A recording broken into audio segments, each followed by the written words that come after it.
Hi, my name is Angela Tejeda. I'm the CEO of Neuralink and Early Intervention Program. Today we have a special guest, which is a friend of mine as well in a personal level from way back when my daughter was 3 years old, almost. She was an RBT and got in the route of behavioral analysis. So today I want to introduce you our BCBA, Yelenny López, she has her own company in Puerto Rico and is a provider in Puerto Rico. But she's here to introduce herself and also to speak with us about some facts about behavior analysis.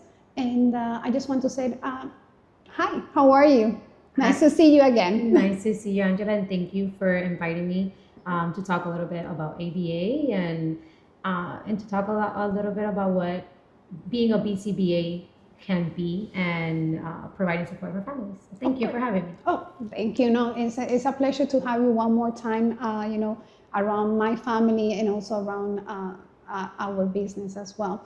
But today I want to speak a little bit about to help parents right now in the community in the sense of parent training, what's really about EOB, explanation of benefits, what codes you have to look when you see in a bill that you receive at home, and also to clarify what is the role of every person that is the component of the BCBA RBT and also the BCABA, and what is the role of everyone.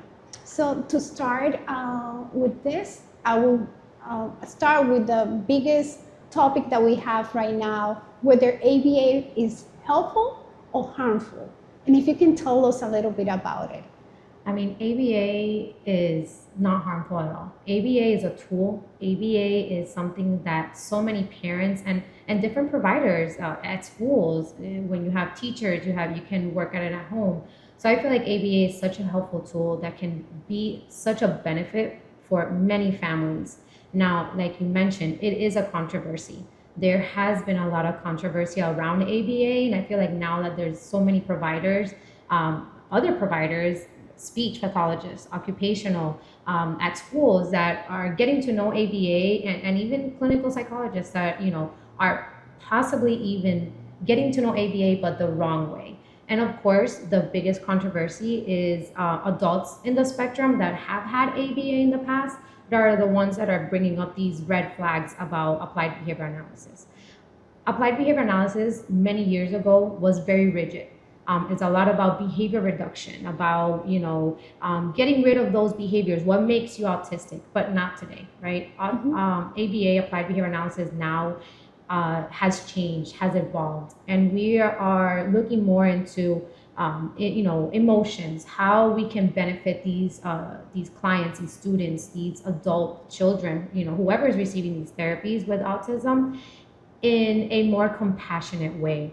Not like how ABA used to be in the past, where it was, okay, if you're not following the strategies or doing the strategies, you're gonna get punishment. No, now we're a lot more about reinforcement, about behavior reduction by replacement behavior, giving you a behavior that you can actually do that is more socially appropriate, so you can be in the community and be around other people and not have these problem behaviors that can affect you socially. Yeah, because that's another point of behavior analysis. It's like they would help the child to function in a better way when it comes down to social skill, right.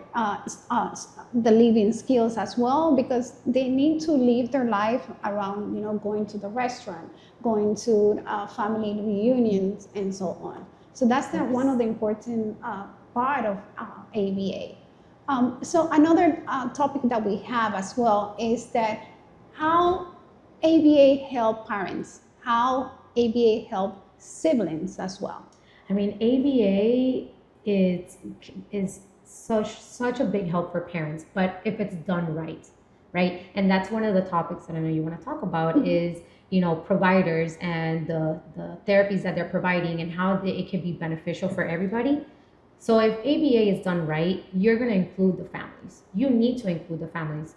As an ABA provider, we are with the students, 2-3 hours, max 6 hours a day. But the rest of those 24 hours a day, parents are the ones, providers, siblings, uncles, grandparents are the ones with these kids. So if we're not giving the tools to these parents, then ABA therapy is not going to work, because the ones that should be following through at home is the parents, those providers that are 24/7 with these kids. So parent training, caregiver training should be hand in hand with the providers in the clinics or in the schools or wherever the ABA therapy is being provided. So ABA parent training alongside with ABA should be number one, should be always come hand in hand. Yes. And what about how important is to have a sibling participating in the ABA program? I mean, by first-hand experience, like you mentioned, I was your child's RBT therapist, and we included her sister, right, into the sessions. And I can say it is such a benefit to have these siblings, especially the siblings that are, older, even the younger ones too, because so we can let them know that the audience, I'm very open with that. Adriana is 18 years old today. When you had Nana, probably she was 6 or 7, and Angelina probably was 8. Now Angelina is a student at FIU. So we are talking about how important for me was and how still is, and how I have seen that connection in between being a sibling when you have a sister or a brother that is diagnosed with autism. So I'm very glad that we did that. I can, do the testimony on this, that it's been very helpful, because we cannot forget that the sibling that is not diagnosed with autism doesn't need to be act like a daycare or a babysitter. Right. This is they need their own time. They need to understand what's going on, and that's why at the end of the day, when we as a parents leave, they have a more understanding in how this is gonna be and how they can. They have the tools. They have the tools. How to interact with their brother or sister. Right. Yes, and so another part of that I want to touch now that we are here. A lot of parents always have the confusion about how ABA gets approved, how the insurance process, and I'm going to start with a part which is the process, and then I'm going to hand it to Yelenny when we are talking about the codes and EOB, or explanation of benefits. So this is how it starts. We receive a phone call. Usually the child either comes with a diagnosis or not. For every single insurance company, they require a CDE, a comprehensive diagnostic evaluation, either from a clinical psychologist or a neurologist. Sometimes they will accept the one evaluation from the school system. Most of the time they don't. We can put it as a supporting document. Then after that, when we requested for the assessment, which can be 24 units or 32 units, which is could be 8 hours or 6 hours, that's the maximum range that they will approve. And you can see that in a code that we later on gonna discuss about it. So you can identify that when you get your bill. Then after that, when we do the assessment or reassessment, depending on the case, the assessment will be done, submitted to the insurance, and it will take 10 to 15 days maximum. And we're talking about business day. It's easy to get it approved. The problem is when we get into how many hours will be approved by the insurance. In the assessment, the BCBA requests how many hours that child is required. Could be 20, could be 10, it could be 30, could be 40 hours. How many hours is recommended? Is what is recommended. For services. So 40 hours, it will be the max, but every child has it's a different setting. Some of them going to school, some of them are homeschool, some of them are going into an adult daycare program or a school age program. It depending. So when we have that request, it's not only the recommendation from the BCBA, it's also adapted to the need of the child. The other part is how many hours of supervision. A lot of parents doesn't understand, and also technicians, what we call RBT, that they need to be supervised 5% of the hours work. Right. And also they need supervision. This is mandatory. Mandatory, yes. This is mandatory by our board. You know, every RBT needs to be supervised at least 5% of their hours. So if they're not being supervised, they're not meeting ethical requirements. Yes. Ethical regulations. Yes. And not only that, then it comes to the parent training. Every insurance company, every plan by the BCBA, and is required to have parent training at least once a month. There is some insurance that are more, they require more, but it depends because they have seen in that assessment and in the situation of the family that they need more parent training. It could be from 2 hours a week to 6 hours during the month or 8 hours during the month. They varied, basically looking to have that support for parents. And it's a tool that most of the parents, they don't recognize and they don't know. And they don't take advantage of it. And they don't take advantage of that. I would say that 100% of the parents, they are aware, but at the same time, they don't know the approval of the insurance company. And another topic is that we have the 97156, which is for parent training. It can be adapted into any setting with the family. And if you can tell me more about when this is happening, how is parent training implemented, whether it's at home, in the outside, because I see that most of the insurance will approve if you are in that community as well for parent training. Yes. Well, I mean, parent training, again, in ABA, for it to work, it's all about the behavior, the environment, and where the problem behavior or the skill acquisitioning is happening, right? So if the parent training and the parent coaching can be done at centers, at homes, and like you mentioned, in the community. So it's important to go where the need is. So if we start off the parent training at the center, right? And we say, okay, well, we need to work on you establishing that reinforcement, how to reinforce, how to present clear demands to your child. We can start off at the center. Once we see that you've dominated, right? You've mastered it, we can generalize it, right? That's the importance of ABA, generalization.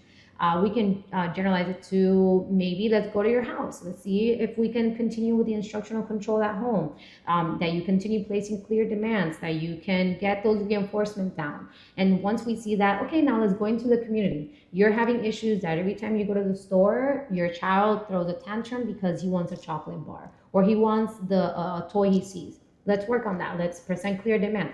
If you follow through, if you remain calm and you can wait until we finish, then at the end you can get the candy bar, you can get the toy.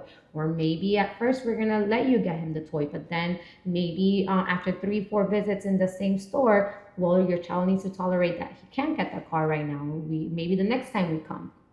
And we take those parent trainings step by step, depending on what the biggest need is and where we need to go.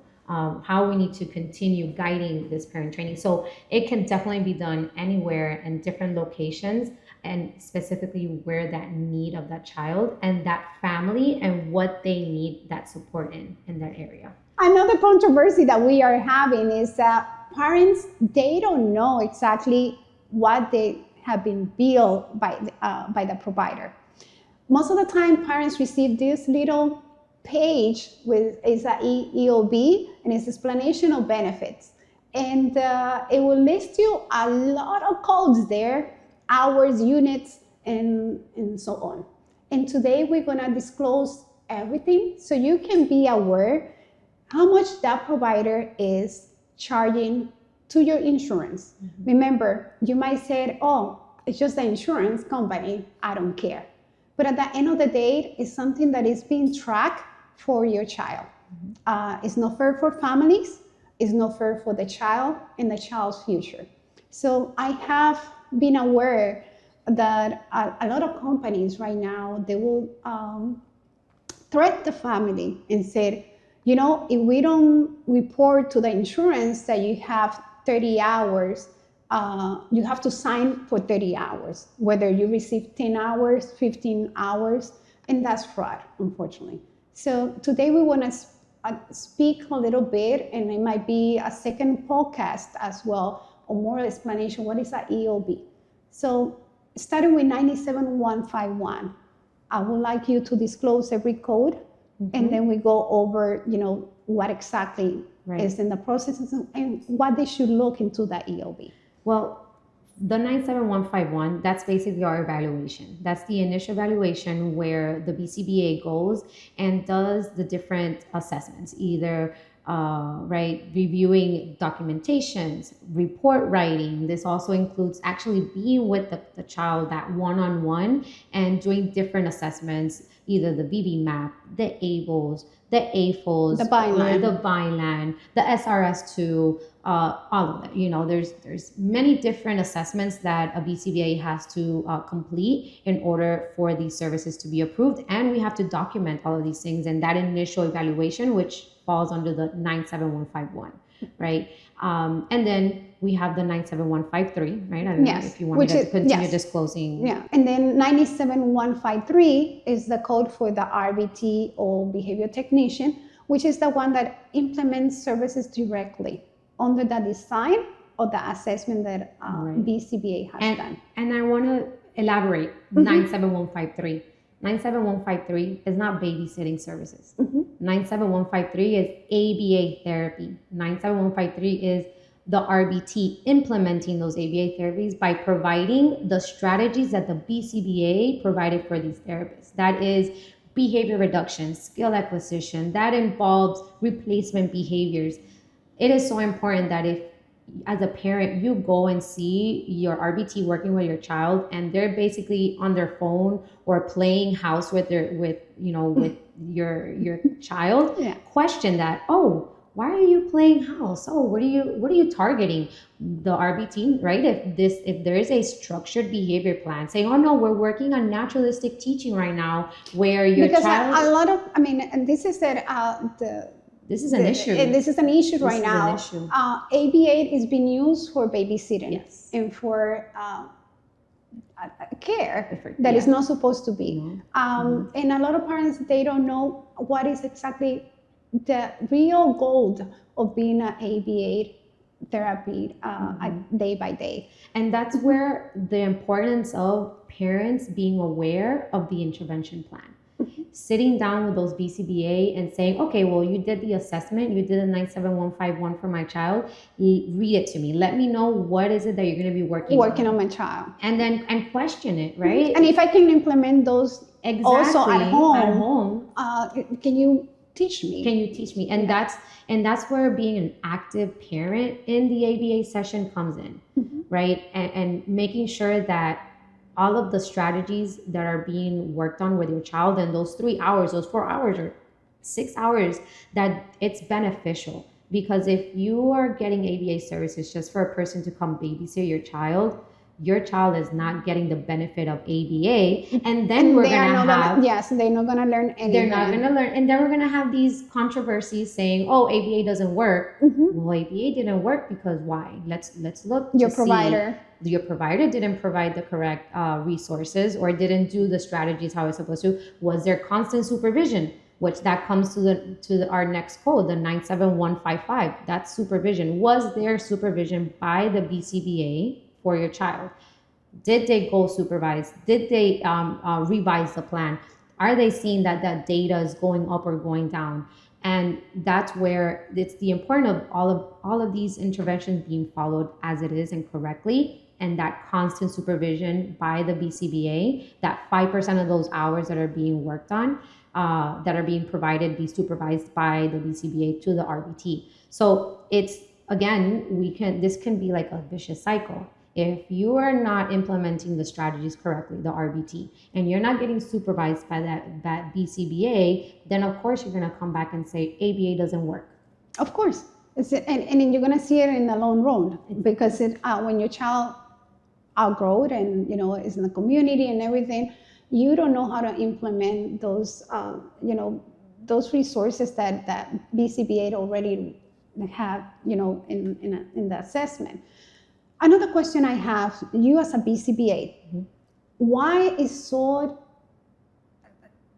it's like at the BCBA now, new BCBAs, I will say, they are kind of afraid to have parent training. I don't know where, if there is something going on, and maybe you as an owner of your own company can tell me. I have seen it on mine, and but I would like to know what is it, either parents are not being proactive or they don't know about their rights. I mean, and I would say that it's about that. I feel it's a combination. I feel it's a combination because you have very proactive parents that they're very involved and they're there like, what do I do? What's the next step? Help me with this. This happened. What can I do about it? And those are those parents that the BCBAs are like, okay, well, this parent is very proactive. I need to help them. I need to provide the tools. But then you have other parents where they're like, here, take my child, do a miracle, teach them, make them talk, help them not hit their head, and then report back to me. Or give me where to sign for my hours. Exactly. We have a lot of parents like that too. And they have to see that in the EOB, there is a code 97156, which is parent training. Parent training not only happens with the parent, it also can happen for some insurance, not all of them are approved, to have the RBT in the session. Also, you can have a training for the babysitter. And I had it many times for Adriana. We have a babysitter, and we will train that babysitter as well to implement those parts of the assessment and strategies at home. So everybody was on board with Adriana. So if you can tell me a little bit more, what exactly in that a parent have to look for? What is the right? What is that? What they have to ask to every provider? I mean, I feel like this shouldn't be something that the parents needs to ask for, right? This should be providers should be doing this already. Providers should be providing the parent training, should be scheduling. And again, I know that you asked like, oh, how come providers nowadays are not really doing, BCBAs are scared to do parent training. The thing is that, again, they get comfortable, parents get comfortable, and they're not asking. And this is something that the BCBA should be doing. This is part of our strategy. Yeah, because this is another, it's not the company owner who's supposed to tell you, you need to do a parent training, because the BCBA received the same report of approval hours as well as the parents. So this is a side that a lot of BCBA will say, oh no, but the owner is the one who has to schedule it. And it's totally wrong. We have, as a parents, one, we need to ask. And also the BCBA needs to schedule. Right. And correct me if I'm wrong. No, yeah. And part of our assessments, we have to disclose for these insurance companies, what are the parent training goals? We have to write goals to implement strategies with parents. So it's like the insurance are requiring it. So as a BCBA, we need to implement these, and we need to show data, because when we do the 6 months reevaluations, we need to show the data. Because insurance companies tell us, where's your data for your parent training? How come there's no progress? Yeah, and by the way, 97151 also is used every 6 months for reevaluation or reassessment. Correct. So let's go and move to the big one, which is 97153. We go back again, and it's about fraud. We have seen fraud across United States. I'm not going to mention that because we're in Florida, is the higher percent. But a lot of parents are being forced to sign. If they've been approved for 20 hours, they have to sign 20 hours, even though they are not receiving those 20 hours. It's very sad, the situation, because the threat is that they will lose services. Insurance companies are in the best, I would say, on behalf of your child, believe it or not. When they see this and they fake all these notes, believe me, it's not against the company, it goes against to your child. So be careful about that. And I would like Yelenny to tell me more about it, exactly what happened with those hours and those units. If we can reuse it, if we can go back and charge it, how this is really in the billing area. So, I mean, it's unethical all around, right? These are services that your child is not getting back. You're not getting back those hours, right? Because if you signed off on those hours and the hours were not provided, you won't be able to get those hours in the future again. So it's you basically signed off on them and you lost them. Yeah. So you basically provided financially for that company and your child did not get any benefit at all. So it's important to know that as BCBAs, we're going to ask for a recommended time in our assessments. We're always going to ask what the child needs, right? Based on our assessment. But based on the logistics of the family, the child goes to school. Or have another OT, speech therapy. Has other therapies. They won't be able to get those 30 hours that were approved. Maybe they're going to get 15. Maybe they're going to get or 20, right? Maybe they're going to get less. But it's important that you as a parent, you say, well, no, you said it was recommended 30, right? They approved 30, but we're only getting 20. So how come I see it in my paper and it'll be 30 hours? Exactly. Yes. So it's your right as a parent to claim those hours and talk to the provider, because again, the one that's not getting the benefit is your child. The one that's benefiting from this is the company, that provider company. So you should be aware of this scam or fraud, however it is. You always try to reach out to persons that are very honest in the field. A lot of people are committing this kind of fraud. They also have parent training listed when it's not happening. Unfortunately, I can tell you how insurance companies right now are, continue investigating every company. And believe it or not, as simple as the SunPass. I requested a SunPass that RBT didn't pass by that day.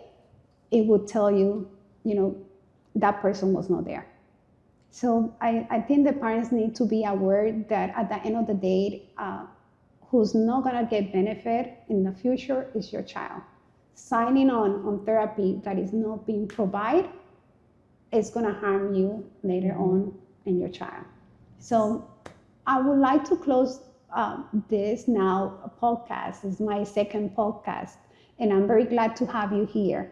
It was a quick one, and with a lot of information. And I would like to ask you, how is, in your case with your company in Puerto Rico? How's ABA, how different it is from here in Miami, and and tell us about your services over there. So ABA here in the States and in Puerto Rico is very different. For once, we are trying to get services being provided or paid for by insurance companies in Puerto Rico. We don't have the autism mandate over there. We have a different law, and so ABA is not covered. I mean, we're getting there. There's a couple insurances that are, so it's a win-win for us. But the Department of Education is the one that are being covered for the insurance. But right now, there's a big issue. Right now, they're not paying. The Department of Education is not paying, and we're behind many invoices, many months of payment, where therapists are out in the streets in the in front of the governor's house, claiming for that money, and they keep saying, yeah, we're gonna pay, the money's coming, but it's not coming. We are going through the same, basically. I think it's something that's happening. Yes, we're going through the same situation with Medicaid, throwing everything to the private sector. The private sector, like in my case, I had claims since October that has not been paid. And that's harm a company, and that I would want to hear from you as well if this is happening. It's happening there. It's happening in Puerto Rico. ABA in the island is very new. We are just 7 providers that have companies over there, like an actual company. We're 7 in the metropolitan area. There are other providers and in different parts of the areas, but I say that, we're a small group. We are slowly growing in Puerto Rico, and it's beautiful. We need a lot of providers. We need a lot of RBTs over there, and I feel that that's an issue that we have everywhere. That there's not enough here in providers. Miami we have You guys a have bunch, a lot, but yeah. we have to be selective because not everybody is for the same Yeah. passion in the field. Well, unfortunately, we're growing in Puerto Rico. It's growing, it's happening, and I'm very happy about that. But we do have issues. And there's a lot of the same issues that I feel like you guys are having here in the States. We are going through it, but at a different level. But there's a demand. There is a big demand for ABA now in the island, but again, the issues of the funding it's always going to be, I feel like, an issue all around. All around. Can you tell us more about your company, the name of the company, Yes. where it's located, where they can reach you as well? Of course. So my company name is Jellyfish Academy Behavior Interventions. We are in Bayamón, Puerto Rico. You can either send us an email. My email is info@jellyfishacademypr.com. You can reach out. Our number is 787-400-6000. Very easy number. Easy. We provide services from 18 months all the way to 15 years of age. And we do ABA center-based. We go to the homes, we go to the schools, wherever is needed, that's where we'll be. But I am very happy that Jellyfish is growing in Puerto Rico. Amen to that. Yes. And we provide services. We have a family, like I call it, my RBTs, they're my family. They're an amazing group. And we welcome new RBTs or new people that are interested in the field. I say that it's so important, especially in the island that we're just starting to grow, that people are interested in getting to know what ABA is. So I welcome anybody that wants to become an RBT and wants to help in the field, working with children with autism and families, because this is not just about working with the children, but also with the families, like we mentioned. So yeah, that's a little bit. Thank you so much, Yelenny, for once again come and teach us a little bit more everything about the ABA. I'm really glad to have you one more time here, and we will continue collaborating for the same purpose, which is our kids diagnosed with autism. Again, my name is Angela Tejeda from Neuralink Health and Early Intervention Program, and I hope that you enjoyed this little podcast that we have. We got a bunch of information regarding parent training, codes when it comes to explanation of benefits, etc. And I see you next time. Bye.